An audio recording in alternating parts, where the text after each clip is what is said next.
Grains on one, Core here. Time for another midnight movie review. I forget what I'm calling these now, but went to go see Mickey 17. It's on Adobe Atmos, which I didn't.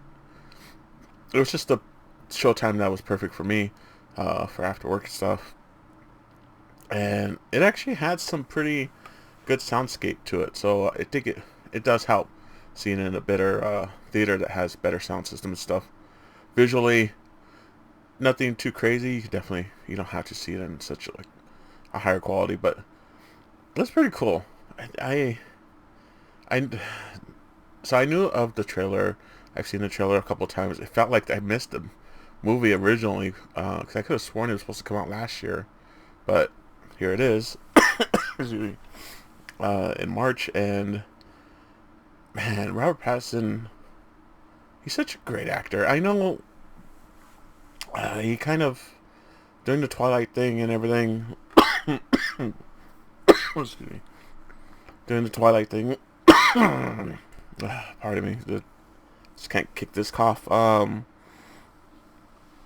Yeah, so Robert Pattinson from the Twilight series, yeah, he got dogged on, of course, for a long time, and then he started doing other stuff, and it's just like, I think after the Batman, he's become a very legit actor, and a lot of people have forgotten about his Twilight days, so it's cool to see him in such a interesting story where, yeah, it's two of him acting with each other, and just the personalities he gives both, and different stuff, just like very minor stuff, but gives them a lot of character.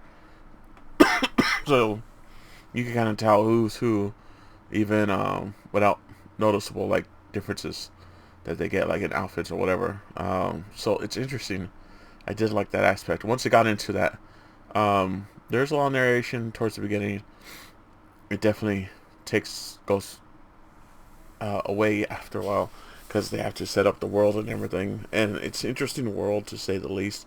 Not too far in the future, so we'll see what happens there. But excuse me. Yeah, it's man, from the director and writer of Parasite and Snowpiercer. It's definitely interesting. It definitely is a story that he's known for. You know, the classism and stuff like that. Uh, so there's that aspect of it. But man, the acting was really good. I really liked all the actors in here.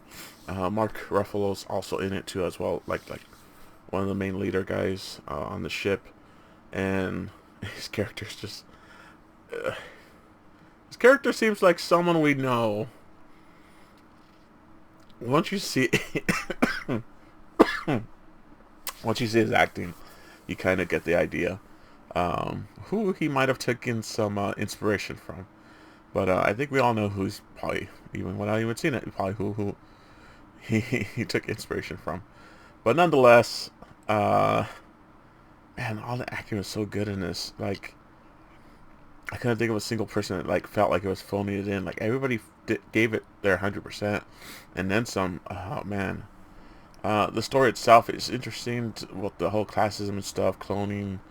You know, the whole issue with what makes a soul, what person has a soul, how do you define a soul, how do you define a person, how do you all this stuff. Like it's interesting dynamic to see what they did with the story and this whole issue, which I'm sure is going to be an issue if it hasn't already been an issue because we have cloned some things before. So what's going to happen when we actually go to human cloning? So there's some mystery still there too as well. But overall, man, it was interesting. It was fun. There's definitely some jokes, the dark humor, of course, because you gotta have dark humor if you're gonna be dying that many times. Um, the main story, of course, later. Well, the story gets into later on is interesting to say the least. Just man, they tidy up everything pretty well towards the end. Now that I think about it, music wise, it's good. Directing is good. Like it's just such a weird movie that like I might have to go see it another time or two just to kind of catch every little thing, because man, there's a lot to it, and you kind of get the gist of it from watching it one time around. But it's a good movie. Definitely, if you're curious about it, go check it out.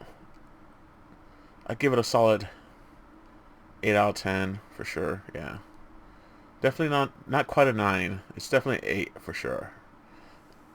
Can't think of anything lower than that, but yeah, it's definitely check it out if you're interested. Don't have to see it in a theater.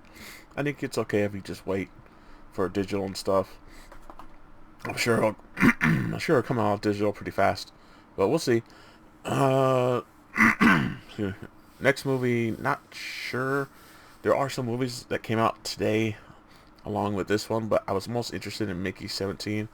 There was another one about a female wrestler from back in the day that looks pretty interesting. I think it's based off a true story, maybe influenced by true stories. And then there was another movie as well with Dave Bautista, I think came out today, which I know it's not getting good reviews, but I kind of want to see it just because Dave Bautista usually has good movies, and we'll see. Maybe I'll see him this weekend. Maybe I'll do a review on it. If you're interested in that, check it out if it pops up on your feed. But until then, later.